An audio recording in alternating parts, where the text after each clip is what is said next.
Welcome to our YouTube channel JOA warriors. I hope आप सभी लोग ठीक होंगे और बहुत अच्छे तरीके से आप अपने आने वाले एग्ज़ाम की प्रिपरेशन कर रहे होंगे। तो आज हम बात करेंगे कंप्यूटर नेटवर्किंग पोर्ट्स के बारे में और इस टॉपिक की इम्पोर्टेंस आपको प्रीवियस ईयर के एग्ज़ाम अगर आपने दिए हैं तो आपको पता ही होगी। अभी हाल ही में ही आपका JOA का एक एग्ज़ाम कंडक्ट करवाया गया है जिसका कि लेवल मेरे हिसाब से इजी टू मॉडरेट था। इजी इसलिए कि आपसे डायरेक्ट क्वेश्चन उठाकर पूछे गए थे जो कि बहुत ही ज़्यादा मेरे हिसाब से इजी थे। और अगर आप बात की जाए कि मॉडरेट, तो वहाँ पर कॉन्सेप्चुअल जो लेवल के क्वेश्चन थे उनको पूछा गया था। तो देखिए, अगर हम बात करें तो 817 और 903 के बाद जो 939 और ये अभी हाल ही में एग्ज़ाम हुआ है, तो इसका लेवल पूरी तरीके से डिफरेंट है। इसमें जो है वो क्वेश्चन के नंबर को इंक्रीज़ किया गया है। तो अगर आप देखें तो कॉन्सेप्ट से क्वेश्चन पूछे जा रहे हैं। अगर आपकी कॉन्सेप्ट क्लियर हैं तो आप जो है वो एग्ज़ाम्स को इजीली क्रैक कर जाओगे। और अभी जो हमने कुछ वीडियोस चैनल के ऊपर अपलोड की हैं, तो 4 से 5 क्वेश्चंस जो हैं वो उन वीडियोस से भी आपको देखने को मिलेंगे एग्ज़ाम में, और अभी लास्ट एग्ज़ाम में भी देखने को मिले थे। तो विदाउट फर्दर डिले चलिए आइए शुरू करते हैं और अब हम देखते हैं कि आज हम किन किन पॉइंट्स के ऊपर डिस्कस करेंगे। तो आज हम एक तो सबसे पहले हम बात करेंगे कि जो कंप्यूटर नेटवर्किंग पोर्ट्स होते हैं वो क्या होते हैं। दूसरा, हम जो OSI मॉडल है नेटवर्किंग में की जो बैकबोन किसे जिसे कहा जाता है OSI मॉडल, उसमें पोर्ट्स किन लेयर पर काम करेंगे ये आज हम देखेंगे। और उसके बाद हम बात करेंगे कुछ इंपॉर्टेंट पोर्ट्स नंबर के बारे में। तो विदाउट फर्दर डिले चलिए आइए करते हैं शुरू। तो सबसे पहले हम अब देखते हैं कि what are ports in computer networking. इसका पहला पॉइंट आता है कि port is a virtual point where computer connection start and end. अब देखिए कि जहाँ पर कंप्यूटर के नेटवर्क कनेक्शन हमारा स्टार्ट और एंड होता है, उसका जो पॉइंट होता है यानी कि स्टार्टिंग पॉइंट और एंडिंग पॉइंट, उसे जो है वो पोर्ट कहा जाता है। ठीक है जी। Port are the software based and manage by the computers operating system. तो हो सकता है कि आपके आने वाले एग्जाम में ये पूछा जाए कि जो पोर्ट्स होते हैं उन्हें कौन ऑपरेट करता है, उन्हें मैनेज करने का काम किसका होता है। तो इसका आपका आंसर हो जाएगा ऑपरेटिंग सिस्टम। तो जो पोर्ट को मैनेज करने का काम होता है वो हमारे ऑपरेटिंग सिस्टम का होता है। देखिए, अभी हाल ही में जो एग्ज़ाम हुआ है वहाँ पर ऑपरेटिंग सिस्टम और सॉफ्टवेयर से रिलेटेड बहुत सारे कॉन्सेप्चुअल क्वेश्चन जो हैं वो पूछे गए थे। तो आप जो है वो इन छोटे छोटे टॉपिक्स को जो है वो कभी इग्नोर मत कीजिए, क्योंकि इन छोटे छोटे टॉपिक्स से काफ़ी ज़्यादा क्वेश्चन पूछे गए, चाहे वो सर्किट स्विचिंग हो, आपकी एनकोडिंग डिकोडिंग हो, एनालॉग डिजिटल कंप्यूटिंग हो, या ऑपरेटिंग सिस्टम हो, या फिर नेटवर्किंग हो। तो ये छोटे छोटे क्वेश्चन होते हैं जहाँ से कि आपके इजीली मार्क्स कैरी हो जाते हैं अगर अपने कॉन्सेप्ट आपके अच्छे हैं तो। उसके बाद थर्ड पॉइंट है कि ports allows computer to differentially easily differentiate between different kind of traffics. ठीक है, एग्जाम्पल इसका क्या है कि email go to different port then web pages and FTP या फाइल ट्रांसफर। तो उसमें क्या होता है कि देखिए, अगर आपके डिफरेंट काइंड ऑफ पोर्ट्स होंगे तो उनका सबसे बड़ा बेनिफिट ये रहेगा कि आपके जो डिफरेंट काइंड ऑफ, अगर आप ईमेल किसी को भेज रहे हो या फिर आप फाइल ट्रांसफ़र कर रहे हो तो वो आपस में कोलाइड नहीं होगी। अब अगर सपोज करिए कि सबका सेम पाथ होगा, सब सेम पाथ से आपके जाएंगे, तो वहाँ पर कोलिजन के ज़्यादा चांसेस हैं। आप इसका एक सिंपल सा एग्जांपल ले लीजिए कि जहाँ पर वन वे ट्रैफिक होगा या फिर आपका सिंगल रोड होगा, वहाँ पर जो है वो ट्रैफिक ज़्यादा बढ़ जाएगा, और जिसकी वजह से क्या होगा कि ट्रैफिक ज़्यादा बढ़ जाएगा, या तो वो आप जो है वो अपने डेस्टिनेशन पर बहुत लेट पहुँचोगे, या फिर अगर सामने से कोई गलत आ रहा है तो आपके कोलाइड होने के चांसेस काफ़ी ज़्यादा हो जाते हैं। इसीलिए एक तो फास्टर मीडियम के लिए, और दूसरा क्या कि कोलिजन से अवॉइडेंस के लिए डिफरेंट काइंड ऑफ पोर्ट्स को बनाया जाता है, ताकि जो नेट्स के ऊपर है या नेट के ऊपर है आपका वो ट्रैफिक जो है वो कंट्रोल में रहे। ठीक है जी। तो इसीलिए डिफरेंट पोर्ट होते हैं, जैसे कि ईमेल का आपका अलग पोर्ट नंबर होगा, ईमेल जो है वो अलग पोर्ट के थ्रू जाएगा, और आपका फाइल्स होंगी वो अलग पोर्ट नंबर के थ्रू जाएंगी। ठीक है जी। इसके बारे में हमने ये 3 पॉइंट डिस्कस कर लिया। अब आइए देखते हैं इंपॉर्टेंट टॉपिक की OSI मॉडल में जो है पोर्ट्स कहाँ पर काम करते हैं। और आपने अगर अभी लास्ट एग्ज़ाम देखा होगा जो भी हाल ही में हमारा कंडक्ट हुआ है, तो उसमें सीधा इस फर्स्ट लाइन से क्वेश्चन आ गया। यहाँ पर मैं एक्चुअली इसमें लिखना भूल गया कि ये कौन से पोस्ट कोड में आया, क्योंकि मैं वीडियो जो है वो सैटरडे को इस वीडियो की जो है PPT में बना चुका था विदाउट फर्दर।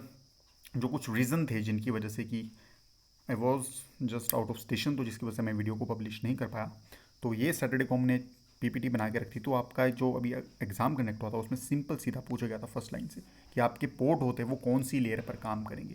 तो आपके जो पोर्ट होते हैं वो ट्रांसपोर्ट लेयर पर जो है वो काम करते हैं। मिलाने का तरीका क्या है कि पोर्ट्स और पोर्ट याद रखना है आपने, ट्रांसपोर्ट का पोर्ट देखना है और यहाँ से पोर्ट देखना है, इन तीनों को मैच करके आपने बता देना है। ठीक है जी। अगर एग्जाम पॉइंट ऑफ व्यू की बात की जाए तो OSI और TCP मॉडल काफ़ी ज़्यादा हाईली पूछा गया एग्ज़ाम है, हाईली पूछा गया जो आपका कॉन्सेप्ट है, तो उसको आप इग्नोर मत कीजिएगा। हो सकता है ये पूछा जाए कि जो टीसीपी लेयर है उसमें कौन कौन से प्रोटोकॉल काम करते हैं, तो आपका एक यूडीपी और टीसीपी। टीसीपी लेयर जो आपकी होती है, ट्रांसपोर्ट लेयर होती है, उसमें यूडीपी और आपका टीसीपी दोनों प्रोटोकॉल काम करेंगे। अब एक क्वेश्चन ये पूछ चुके हैं कि ट्रांसपोर्ट लेयर में जो है आपका वो पोर्ट एड्रेस काम करता है। फिर हो सकता है कि आपका जो अपकमिंग एग्ज़ाम है उसमें ये भी पूछ लें कि ट्रांसपोर्ट लेयर पर कौन से प्रोटोकॉल काम करेंगे, तो आपकी तो टीसीपी प्रोटोकॉल एक हो गया और दूसरा हो गया यूडीपी। तो ये दोनों प्रोटोकॉल जो है वो आपके ट्रांसपोर्ट लेयर पर काम करेंगे। और ट्रांसपोर्ट लेयर को हार्ट ऑफ ओएसआई मॉडल भी कहा जाता है। ओएसआई मॉडल एक अलग टॉपिक है जिसको कि हम आने वाली वीडियोस में कवर करेंगे। तो ये एक पॉइंट है इससे रिलेटेड। और दूसरा क्या था इंपॉर्टेंट पॉइंट लास्ट है कि some attackers try to send malicious traffic to random port, so firewall block them all the malicious port. अब कई बार होता क्या है कि जो हमारे हैकर्स होते हैं, ठीक है नहीं, ठीक है जी, तो वो फाइल को हैक करने के लिए क्या करते हैं कि सम स्पेसिफिक पोर्ट के ऊपर जो होता है वो वायरस भेज देते हैं। सपोज कीजिए आप ईमेल किसी को आपने भेजा या आपने फाइल किसी को भेज रहे हैं, तो उन ईमेल या फिर फाइल के थ्रू जो होता है वो वॉर्म या फिर वायरस का अटैक कर दिया जाता है। तो फायरवॉल क्या करती है कि ऐसे मेलिशियस पोर्ट को जो है वो कई बारी कुछ स्पेसिफिक टाइम ऑफ पीरियड के लिए ब्लॉक कर देती है। तो अगर ये पूछा जाए आपको कि पोर्ट को ब्लॉक करने का काम किसका होता है, जो पोर्ट है मेलिशियस पोर्ट होते हैं उनको कौन ब्लॉक करता है, तो आपकी फायरवॉल इसका आंसर होगा। देखिए जैसे कॉन्सेप्चुअल क्वेश्चंस पूछे जा रहे हैं एग्जाम पॉइंट ऑफ व्यू से, या एग्जाम में को कॉन्सेप्चुअल क्वेश्चन पूछे गए हैं, तो उसके हिसाब से इन छोटे छोटे कॉन्सेप्ट को समझना काफ़ी ज़्यादा इंपॉर्टेंट हो जाता है। अगर आपके कॉन्सेप्ट क्लियर नहीं होते तो आप वहाँ पर क्वेश्चंस को जो है वो नहीं कर पाते। और उस पेपर के बाद हम क्या बोलते हैं कि भाई क्वेश्चन पेपर जो था हमारा, क्वेश्चन था वो काफ़ी ज़्यादा, पेपर था वो काफ़ी ज़्यादा टफ था। देखिए क्वेश्चन टफ या इजी नहीं होते हैं, जिसने कॉन्सेप्ट पढ़ा है उसके लिए पेपर बहुत ज़्यादा आसान हो जाता है, ठीक है जी। और एक बात आप ध्यान रखिए कि जो हम एमसीक्यू की सीरीज़ लेकर आते हैं या कोई भी वीडियो हम लेकर आते हैं तो उसे पूरा सुनिए, और वीडियो के लास्ट में जो क्वेश्चन होते हैं उन्हें भी आप करने की ट्राई कीजिएगा। क्यों? क्योंकि अगर आप हमारी लास्ट फर्स्ट वीडियो को देखोगे, जो हमने फर्स्ट वीडियो पब्लिश की थी एमसीक्यू के रिलेटेड, उस वीडियो से आपके 2 से 3 क्वेश्चन निकल कर आए थे। एक आपका यूएसबी का क्वेश्चन उससे निकल कर आया था, जो हमने फाउंडर्स वाली वीडियो की थी तो उसमें हमने यूएसबी की फुल फॉर्म बताई थी, तो वहाँ से क्वेश्चन निकल के आया था। फर्स्ट वीडियो जो हमने आपकी एमसीक्यू की डाली थी उसकी लास्ट पीपीटी में हमने आपको मेमोरी हायरार्की के बारे में बताया था, तो वहाँ से मेमोरी हायरार्की से सीधा क्वेश्चन निकल कर आ गया था, ठीक है जी। तो वीडियो के साथ जो एक्स्ट्रा इन्फॉर्मेशन दी जाती है उसे आप ध्यान रखिए। और अगर आपको लगता है कि वीडियो स्लो है, आपका टाइम खा रही है, तो आप सेटिंग में जाके वीडियो की स्पीड को ज़्यादा कर लीजिए, but don't even skip a single point of this video. काफ़ी ज़्यादा इंपॉर्टेंट है आपके लिए। अब हम different kind of ports number के बारे में बात कर लेते हैं, ठीक है जी। तो ये पहला ही पॉइंट आपके लिए काफ़ी ज़्यादा इंपॉर्टेंट हो जाता है कि there are total 65,555 possible ports हमारे पास मौजूद होते हैं। तो अगर आपसे एग्जाम में पूछा जाए कि हमारे पास टोटल पोर्ट कितने होते हैं, तो 65,535 पोर्ट्स हमारे पास जो टोटल अवेलेबल हैं। अब ऐसा नहीं है कि हमको सारे पोर्ट नंबर को याद कर लेना है, कुछ गिने चुने पोर्ट नंबर हैं जो काफ़ी ज़्यादा इंपॉर्टेंट होते हैं, तो हम उनकी एक लिस्ट आपके लिए लेकर आए हैं जिन्हें कि आपको याद करना काफ़ी ज़्यादा ज़रूरी है अगर आपको इस एग्ज़ाम को क्रैक करना है। और ना सिर्फ पोर्ट नंबर, इनके साथ हम आपको इनकी फुल फॉर्म भी लेकर आए हैं, क्योंकि मैं आपको पिछली 2-3 वीडियो में लगातार बोल रहा हूँ कि एक फुल फॉर्म होगी, दूसरा फाउंडर होगी, ठीक है जी।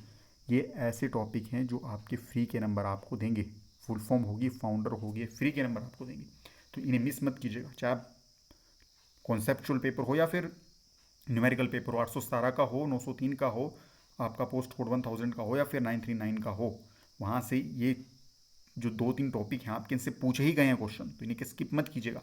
एक वीडियो में पहले ही जो है वो फाउंडर के आपके लिए डाल चुका हूँ, आने वाली कुछ वीडियो में हम इंपॉर्टेंट जो है वो फुल फॉर्म्स के बारे में बात करेंगे, ठीक है जी, क्योंकि वो फ्री के नंबर है आपके। तो चलिए आइए विदाउट डिले बात करते हैं इंपॉर्टेंट पोर्ट्स के बारे में। पहला पोर्ट हमारे ऊपर आता है एफटीपी यानी कि फाइल ट्रांसफर प्रोटोकॉल, ठीक है जी। इसकी फुल फॉर्म भी देखते रहिएगा साथ में। तो पहला पोर्ट आता है एफटीपी फाइल ट्रांसफर प्रोटोकॉल, जिसका कि पोर्ट नंबर हो जाता है आपका 21। याद करने का तरीका क्या है, 2 को याद रखिए आप, 2 याद रखिए और टी से आप 1 को याद कीजिए, ठीक है जी। टी में जो एक आपका टी का एक डंडा होता है, सिंपल टी ऐसे बनता है, तो आप इस ऊपर वाले जो आपकी पड़ी हुई लाइन है टी से हटाकर 1 याद कर लीजिए। तो एफटीपी का पोर्ट नंबर क्या होता है आपका 21। उसके बाद टेलनेट की बात की जाती है, टेली टाइप नेटवर्क प्रोटोकॉल, ऐसे टेली टाइप नेटवर्किंग प्रोटोकॉल भी कहा जाता है, तो इसका आपका पोर्ट नंबर हो जाएगा 23, ठीक है जी। टेली टाइप नेटवर्किंग प्रोटोकॉल का आपका 23 पोर्ट नंबर हो जाएगा। उसके बाद डीएनएस की बात करते हैं, डोमेन नेम सिस्टम, तो इसका बहुत ज़्यादा इंपॉर्टेंट पोर्ट नंबर है आपका, तो ये हो जाएगा आपका 53, ठीक है जी। डोमेन नेम सिस्टम का आपका पोर्ट नंबर 53 हो जाएगा। उसके बाद सिक्योर शेल की बात की जाए, सिक्योर शेल की बात की जाए तो पोर्ट नंबर इसका आ जाएगा 22। याद करने का सिंपल तरीका क्या है कि सिक्योर शेल में डबल एस का उपयोग किया गया है। डबल एस का मतलब दो बारी हमने दो लिख देना है, ठीक है जी। अगर आप एस को उल्टा करो तो दो की शेप का कुछ बनता है, तो डबल बारी सिक्योर शेल मतलब डबल बारी एस लिखा है तो डबल बारी आप दो लिखिए। उसके बाद बात की जाती है DHCP, dynamic host configuration protocol. और डीएचसीपी की फुल फॉर्म 817 के पेपर में पूछी गई थी, जहां पर इसके ऑप्शन भी गलत दिए गए तो इस क्वेश्चन को स्क्रैप कर दिया गया था। तो हो सकता है इस बारी इसकी फुल फॉर्म को दोबारा पूछा जाए विथ एक्यूरेट फुल फॉर्म के साथ, आपको ऑप्शन भी आपको एक्यूरेट मिलेंगे। तो इसकी फुल फॉर्म को आप देख लीजिए कि dynamic host configuration protocol. Port number की अगर बात की जाए तो इसके दो पोर्ट होंगे, एक आपका सर्वर का होगा क्योंकि सर्वर हमेशा पहले आता है तो उसका पोर्ट नंबर पहले आएगा यानी कि 67, और क्लाइंट हमेशा बाद में डील आउट करते हैं तो उसका पोर्ट नंबर आ जाएगा आपके पास 68। अब वेट कीजिएगा और बात सुनिए कि आपको जब एग्जाम में इस क्वेश्चन को पुटअप किया जाएगा तो वहाँ पर ऑप्शन क्या देखने को मिलेंगे। आपको ऑप्शन 67 भी देखने को मिलेगा, बी ऑप्शन आपको 68 देखने को मिलेगा, सी ऑप्शन आपको 67 एंड 68 दोनों मिलेगा, और लास्ट ऑप्शन आपको नन ऑफ दीज मिलेगा। अगर आपको ऐसी सिचुएशन मिलती है तो आप क्या करेंगे कि 67 और 68 जिसमें ये दोनों ऑप्शन होंगे उसको आप टिक कर देंगे, ठीक है जी।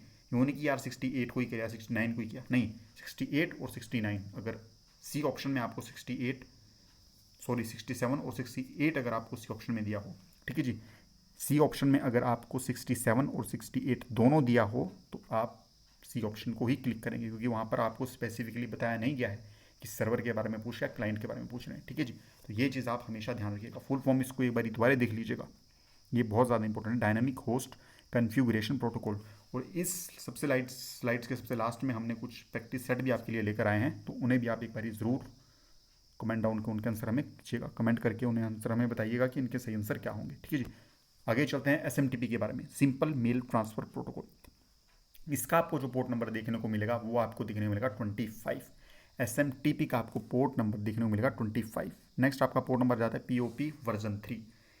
ये भी पूछा जा सकता है कि पीओपी 3 में इसकी फुल फॉर्म क्या होगी, तो एक जगह आ सकता है आपके पास पोस्ट ऑफिस प्रोटोकॉल 3, इसकी जो फुल फॉर्म होगी वो होगी पोस्ट ऑफिस प्रोटोकॉल वर्जन 3। यहाँ पर वर्जन के ऊपर ध्यान दीजिएगा आप, तो इसकी फुल फॉर्म क्या होगी आपकी पोस्ट ऑफिस प्रोटोकॉल वर्जन 3 जो आपकी होगी वो आपकी फुल फॉर्म होगी। इसकी पोर्ट नंबर की अगर हम बात की जाए तो 110 इसका पोर्ट नंबर होगा। उसके बाद ये बहुत ज़्यादा इंपॉर्टेंट पोर्ट नंबर हो जाता है, क्योंकि बहुत से लोग इस पोर्ट नंबर को कई बार क्या होते हैं वो निगलेक्ट कर देते हैं या फिर इसे इग्नोर कर देते हैं, और हमेशा एग्जाम में वही चीज़ें पूछी जाती हैं जिसे आप इग्नोर कर देते हो। एनटीबी यानी कि नेटवर्क टाइम प्रोटोकॉल, इसका जो प्रोटोकॉल नंबर होगा वो आपका 123 होगा, ठीक है जी। 123 मतलब 123 किसका होगा, नेटवर्क का, नेटवर्क टाइम प्रोटोकॉल का।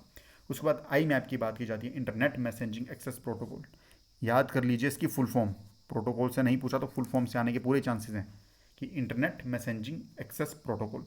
इसका जो आपका पोर्ट नंबर होगा वो होगा आपका 143। तो आई मैप आपका जो पोर्ट नंबर है उसका आपका पोर्ट नंबर क्या होगा, 143। ये दोनों port number HTTP and HTTPS। Hyper text transfer protocol इसका पोर्ट नंबर 80 है, और HTTPS तो कई बार ये पूछा जाता है कि HTTPS में जो है वो S किसको डिनोट करता है। ध्यान से सुनिए कि HTTPS में S किसको डिनोट करता है, तो आपको वहाँ पर फुल फॉर्म ना पूछ के खाली S की फॉर्म पूछी जाएगी, और S होता है आपका सिक्योर के लिए, ठीक है जी। जैसे कॉन्सेप्चुअल क्वेश्चन आ रहे हैं तो वहाँ से काफ़ी ज़्यादा चांसेस हैं आपके कि ये पूछा जाए कि S किसे डिनोट करेगा, तो S आपका डिनोट करेगा किसे, सिक्योर के लिए। और इसका जो पोर्ट नंबर की बात की जाए तो इसका पोर्ट नंबर होगा 443 यानी कि 443। लास्ट पोर्ट नंबर की हम बात करते हैं IRC यानी कि इंटरनेट रिले चैट। ऐसी चैट जो इंटरनेट के ऊपर टोटली डिपेंडेंट होती है उसे इंटरनेट रिले चैट कहा जाता है। तो इसका पोर्ट नंबर होता है 194 यानी कि 194 यानी कि 194 इसका जो होगा वो पोर्ट नंबर होगा 194 इंटरनेट रिले चैट का। अब एक बारी हम बहुत ही इंपॉर्टेंट पॉइंट के बारे में डिस्कस कर लेते हैं जो कि मोस्टली टाइम जो है वो लोग डिस्कशन इसका नहीं करते हैं। The internet assign number authority यानी कि IANA। अब यहाँ पर IANA की फुल फॉर्म मैंने आपको बता दी है, फिर आप नहीं बताना कि सर इसके बारे में अलग से बताओ। IANA की फुल फॉर्म होती है the internet assign number authority. उसका काम होता है क्या कि जो पोर्ट एड्रेस होते हैं उन्हें मेंटेन और असाइन करने का काम किसका होता है, IANA।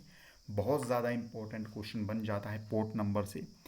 अब इतने हमने टॉपिक पढ़ लिए, तो हमने क्या पढ़ा कि OSI मॉडल की कौन सी लेयर के ऊपर काम करेगा, ठीक है जी। दूसरा हमने क्या पढ़ा यहाँ से कि पोर्ट को ब्लॉक करने का काम किसका होता है, फायरवॉल का। तीसरा हमने यहाँ से क्या पढ़ा, तीसरा हमने पोर्ट नंबर के बारे में पढ़ा। चौथा हमने क्या पढ़ा कि यहाँ से चौथा हमको इसकी जो है वो जितने भी हमारे प्रोटोकॉल्स हैं, इंपॉर्टेंट प्रोटोकॉल्स हैं, उनकी हमको क्या लग गई, फुल फॉर्म पता। ठीक है जी। उसके बाद एक और हमें क्या चीज़ पता लगी कि जो IAN है वो इस पोर्ट नंबर को जो है वो असाइन करती है या फिर मेंटेन करने का काम करती है। ठीक है जी। तो ये सारी बात है। और एक पॉइंट और कि हमारे पास टोटल कितने पोर्ट नंबर होते हैं, तो 65,535 हमारे पास टोटल जो है वो पोर्ट होते हैं। ठीक है जी, पोर्ट नंबर होते हैं। तो ये थी आपकी आज की वीडियो। अब चलते हैं हमारे कुछ क्वेश्चंस पर जो मैं आपके लिए लेकर आया हूँ, प्रैक्टिस क्वेश्चन। तो आपको फर्स्ट क्वेश्चन में बताना है कि जो FTP है इसका पोर्ट नंबर क्या होता है, फाइल ट्रांसफर प्रोटोकॉल, इसका पोर्ट नंबर क्या होता है। दूसरी आपकी DNS, तो DNS का पोर्ट नंबर हमारा क्या होता है ये आपको बताना है। तीसरे नंबर पर कि IRC पोर्ट नंबर, ठीक है जी, IRC का पोर्ट नंबर क्या होता है। और चौथे नंबर पर आपने बताना है कि POP3 पोर्ट नंबर हमारे को क्या होता है इसका। ठीक है जी। उसके साथ आपने जो FTP है, DNS है, IRC और POP3 है, इसकी फुल फॉर्म भी हमें कमेंट डाउन में करनी है। क्यों, मैं क्यों बोल रहा हूँ, क्योंकि याद रखिए फुल फॉर्म से क्वेश्चन आना ही है, मिनिमम एक तो फिर मैक्सिमम 2 से 3 क्वेश्चन तो फुल फॉर्म से हैं, याद रखिएगा इस चीज़ को। और लास्ट क्वेश्चन जो आपके लिए हम एक बहुत ही प्यारा सा क्वेश्चन लेके आए हैं अलग से कि which organization responsible for maintaining port address. तो याद रखिएगा ये जो क्वेश्चन हमें साइड में ब्लॉक में लेकर आऊँ, ये काफ़ी ज़्यादा इंपॉर्टेंट क्वेश्चन बन जाता है। तो होप सो आपको लिए ये जो वीडियो बनाई है हमने, आपको ये काफ़ी ज़्यादा हेल्पफुल लगी होगी और इंटरेस्टिंग लगी होगी। और मैं देखिए बार बार यही कहता हूँ कि ऑथेंटिक रिसोर्स से पढ़िए, ऑथेंटिक सोर्स से आप जाकर स्टडी कीजिए। ठीक है जी। और ऑथेंटिक सोर्स को फाइंड करने का मैं आपको हर बार बताता हूँ कि प्रीवियस ईयर के क्वेश्चन पेपर को साथ रखिए, उनका एनालाइज कीजिए, और फिर जो आप टॉपिक पढ़ रहे हो वहाँ से क्वेश्चन मैच करिए कि आ रहे हैं कि नहीं आ रहे। मैं नहीं बोलता कि मेरी वीडियो को देखो, आप किसी भी वीडियो को अगर आप देख रहे हो, कहीं पर भी देख रहे हो, अगर कोई आपको पढ़ा रहा है, कोई आपको वर्चुअली पढ़ रहा है, या फिर आप ऑफलाइन जाके किसी की क्लास ले रहे हो, तो वहाँ पर जाके आप क्वेश्चन पेपर को एक बार देखिए तो घर जाके, तभी तो आपको पता लगेगा कि ऑथेंटिक क्या है नहीं, क्या ऑथेंटिक नहीं है। मैं भी ऐसे तो बोल दूंगा कि नहीं मेरी वीडियो से 50 क्वेश्चन आ रहे हैं, मेरी वीडियो से 60 क्वेश्चन आ रहे हैं, या सारा क्वेश्चन मेरी वीडियो से आए, हर कोई आजकल क्लेम कर रहा है। ठीक है जी। मैं आपको बोल दूंगा कि नहीं जी ये वीडियो देख लीजिए, पोर्ट वाली वीडियो देख लीजिए, 10 क्वेश्चन इस वीडियो से आ जाएंगे, नहीं।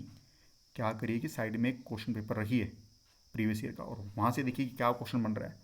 अब ऐसा नहीं है कि आपने 40 क्लास से लगा दीजिए 20 दिन में और आया उसमें से 2 क्वेश्चन भी नहीं, तो फ़ायदा क्या उस चीज़ का। एग्ज़ाम ओरिएंटेड पढ़िए। और हमेशा मैं एक बात बोलता हूँ आपको कि हमेशा मैक्सिमम टाइम ऑफ रिवीजन के ऊपर दीजिए, कॉन्सेप्चुअल पढ़िए। और एक बात याद रखिए, जितने भी 939 के बाद एग्ज़ाम हो रहे हैं उनमें कॉन्सेप्चुअल पूछा जा रहा है, और बहुत ही छोटे छोटे टॉपिक से। न्यूमेरिकल बहुत कम पूछे जा रहे हैं। अगर न्यूमेरिकल पूछेंगे भी तो वो डायरेक्ट पूछेंगे, सीधा डायरेक्ट फ्लोर या सीलिंग फंक्शन पूछ लेंगे डायरेक्ट, बजाय इसके कि वर्क डेज निकालिए, ये निकालिए, फलाना धमकाना निकालिए। ठीक है जी। आने वाली कुछ वीडियो में हम आपके साथ ऐसे ही और टॉपिक को लेकर आएंगे, जिसमें देखिए हमारा एक तो नंबर सिस्टम होगा। नंबर सिस्टम में भी अब एग्ज़ाम में देखना आपने जो लास्ट एग्ज़ाम उसमें कंडक्ट हुआ था, टाइपिंग की इतनी मिस्टेक हुई थी कि वहाँ पर आपको 3 डिजिट का आपको हेक्साडेसिमल निकालने के लिए दे दिया था, और उसमें जो आपके लास्ट के 2 डिजिट थे वो तो 16 नोटेशन को, बेस को डिनोट कर रहे थे कि यार 16 बेस होगा, तो वहाँ पे कोई ब्रैकेट नहीं लगाया गया था। अगर आपने कॉन्सेप्ट अच्छे से आपको पता होता तो आप वहाँ पर ब्रैकेट के बाद जो लास्ट का 2 दिया था आपको आंसर में, तो आप उसे बेस का 2 करते, बाइनरी का 2 करते, और 9 के बाद जो आपका 16 दिया था उसे आप ब्रैकेट के बाद बेस का 16 करते हैं, तो आपका क्वेश्चन इजीली हो जाना था। But due to typing mistake लोगों ने, हमीरपुर जो हमारे कमीशन वाले हैं, टाइपिंग की मिस्टेक की वजह से उन्होंने डायरेक्ट उसे लिख दिया। एक बार तो मेरा भी दिमाग चकरा गया कि यार ये क्या क्वेश्चन दे दिया उन्होंने। बट फिर जब उसे एनालाइज किया तो ये देखा कि यार ये ब्रैकेट लगाना भूल गए, ब्रैकेट वहाँ पे लगाना था और उसे बेस में करना था 16 और दूसरी तरफ बेस में आंसर में करना था 2। तो वो उसका आपका 20 जो है उसका जो आपका हेक्साडेसिमल लास्ट एग्जाम में क्वेश्चन पूछा था कि इसका हेक्सा में बाइनरी कन्वर्ट कीजिए, तो उसका जो ऑप्शन नंबर बी था वो आपका सही था, 1001। पर लास्ट में उन्होंने 2 लगा दिया, तो 2 का मतलब क्या था कि वो कोमा के बाद 2 लग रहा था। तो ऐसी ऐसी गलतियाँ अगर आप करोगे तो आप कैसे पेपर क्लियर कर पाओगे। और हम बाद में बोलते हैं कि यार टाइपिंग मिस्टेक है, अगर आपका वहाँ दिमाग कॉन्सेप्ट आपने पढ़े होते तो आप उसे इजीली डील आउट कर सकते थे। तो इसलिए मैं बोल रहा हूँ कि कॉन्सेप्चुअल पढ़िए, बेशक कम पढ़िए, पर जितना पढ़ रहे हो उसे इतना स्ट्रॉन्ग कर लीजिए कि यार अगर इसके पास से कोई क्वेश्चन आता है तो मैं नहीं जाने दूंगा पेपर को। ठीक है जी। और याद रखिए पेपर ज़्यादा पढ़ने से कभी क्रैक नहीं होगा, बल्कि सिलेबस पढ़ने से एग्ज़ाम कभी क्रैक नहीं होता। लिमिटेड पढ़िए, बट उसे रिवाइज इतनी टाइम कर दीजिए कि यार अगर यहाँ से क्वेश्चन आ गया तो मैं आंख बंद करके भी उसका सही आंसर दे दूंगा। तो ये था आज का हमारा टॉपिक जिसका नाम था कंप्यूटर पोर्ट्स। और अगर आपको वीडियो स्लो लगती है तो कृपया करके वीडियो की जो स्पीड है उसे बढ़ाइए थोड़ी बहुत, वहाँ से बढ़ा दीजिएगा सेटिंग में जाके। आई होप आप सभी को ये वीडियो बहुत अच्छी लगी होगी और आपके लिए हेल्पफुल होगी, और यहाँ से आपने जो है वो लास्ट एग्जाम में क्वेश्चन भी देखे होंगे कि यहीं से क्वेश्चन बन रहे थे। ठीक है जी, हमने जो ये आपको प्रैक्टिस सेट लेके आए, इन्हें सॉल्व कीजिएगा और इनके कमेंट डाउन में हमें इनके आंसर बताइएगा। वीडियो आपको अच्छी लगी होगी और आपके लिए हेल्पफुल होगी, अगर ऐसा है तो हमारे चैनल को सब्सक्राइब कीजिए। Thank you so much, God bless you all.